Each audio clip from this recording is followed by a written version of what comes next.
Hi, my name is Kit Vantastic, and I want to take a minute to take you all on a tour of my Dodge Caravan, which I recently had converted into a camper van. I call him Chance the Camper, and I'm really excited to show you what I've done. She stole me my tracks and said I'm So a lot of people think there's not much that happens in the front of a camper, but in my case there's a lot. I travel with a little Italian Greyhound named Pippa. So this is where Pippa rides. She's got a nice snoozer seat here that's attached to the chair. I'll take you around the other side to show you the console in the middle. So this might be a little hard to see, but the space between the two seats I use for storage. I purchased 2 IKEA bins, and one of them I use for electronics. That's that one. And the one underneath it is just full of dog food and dog treats.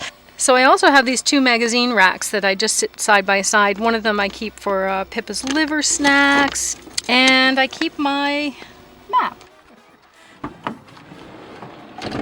The first thing you'll notice is my bed.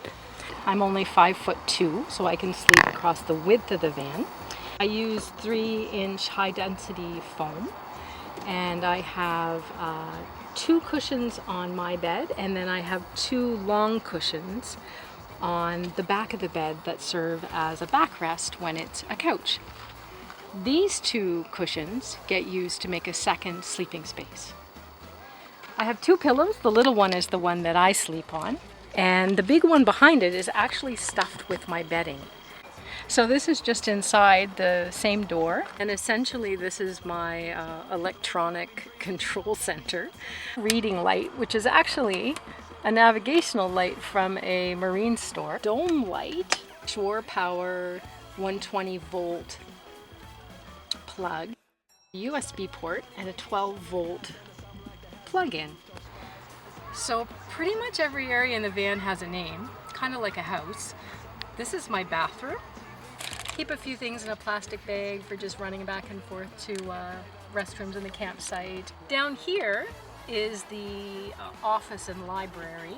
So has a little place here to put your electronics, has a place for your pens and pencils, and I always keep a little journal in here for writing. So I decided that having a fridge was going to be a priority for me. So I found a 12 volt fridge that has a small freezer. It's pretty reasonable in terms of power draw. I don't always need the fridge, so there's a switch on the back of it and I can turn it on and off so that it's not always drawing power. So this is essentially what you see when you open the back door, and this is how I travel. So you'll see I'm sitting on top of a wooden platform that has 4 short legs. Those 4 short legs actually fold up, and there's 2 other legs that fold out to make it a picnic table. So when I'm traveling, this is stored this way. My camp chair goes underneath, and then once we get to where we're going, those things come out, and then this comes out. So this is essentially my kitchen area. A nice drawer here to store things in. I have another box here from IKEA, and I keep my dishes, my cups, my colander. So I do a lot of cooking, so it was really important that I have a decent stove. So I've got a Suburban 2-burner stove with a little cover and a wind block. Then I have an awesome cutting board that actually comes out, which gives me access to the 5-pound propane tank, and I have a sink. It just goes up, turns on. Right now I have the wastewater for the sink just going into a deep bowl underneath. I'm not sure, I might get a hose for that at some point. Underneath is the pantry area, and I've got my frying pan there. What I like to do is store all of my dry stuff in Tupperware.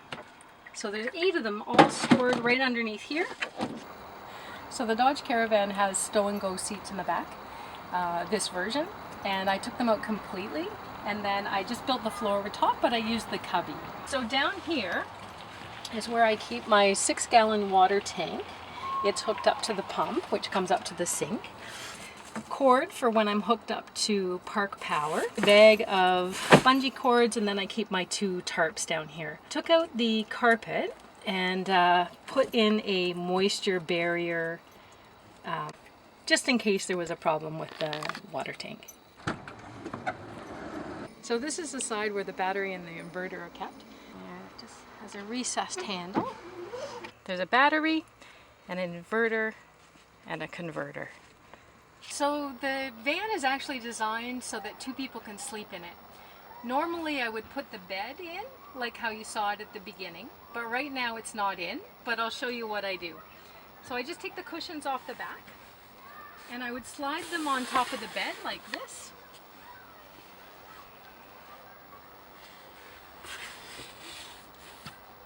And you can see they fit perfectly into this space, which gives you a nice L-shaped sleeping space.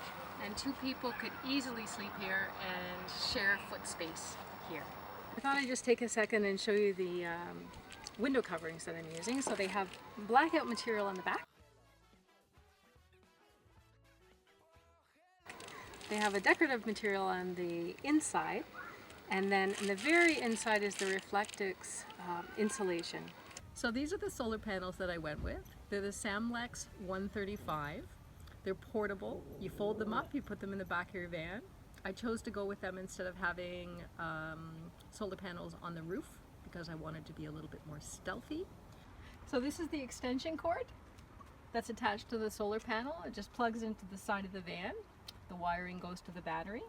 This is also a Samlex battery monitor. Right now you can see that it's fully charged right there. That just lets me know whether I'm in need of more power. So the last thing is I just want to show you how I organize my clothing. So essentially it's 2 bins that look like this, and that's it. That's all the clothes that I travel with. I organize it by rolling them because that allows me to look at everything without having to root through it. And I essentially do 1 week's worth of clothing and another week's worth of clothing, and I just alternate them. And then one goes to laundry and the other one's clean. Thanks everyone for coming along for a tour of Chance the Camper. I just want to thank everyone who's been an inspiration to me along the way, and I look forward to sharing my adventures with you.